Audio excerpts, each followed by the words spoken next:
எல்லாம் கூட்டிகிட்டு போட்டு எடுத்துகிட்டு இருக்கும்போது நம்ம யோசனை என்ன அப்படின்னா, எனக்கு இந்த வருஷம் நம்ம ஸ்கூலில் இருக்கவங்க எல்லாரோடையும் நம்ம சரி எல்லாமே பண்ணியாச்சு, நிறைய பேர் கூட பழகியாச்சு. எசப்பா அந்த தடவை எனக்கு வேற ஒரு ஃப்ரெண்டு வித்தியாசமாக கிடைக்கணும்.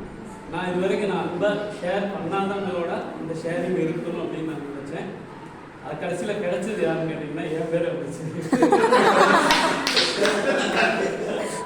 அப்போ திருப்பி என்ன ஆகுதுன்னா, திருப்பி இருந்து ஒரு 4 சீட்டை திருப்பி போட்டு எடுக்கும்போது ஒரு பேர் இருந்துச்சு.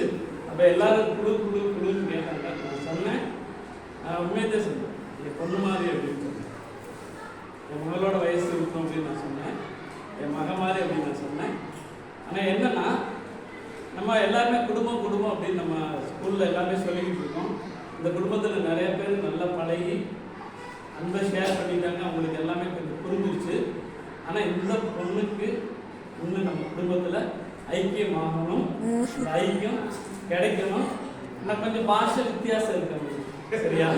கொஞ்சம் மொழி பிரச்சனை இருக்கு. அந்த மொழி பிரச்சனையை மாற்றிட்டு அந்த அன்பு ஐக்கியத்தில் சேர்ந்து இது எங்கள் குடும்பம் அப்படிங்கிற சொல்கிற அளவுக்கு ஆண்டவர் மாற்றுவார் அப்படின்னு நான் நினைக்கிறேன்.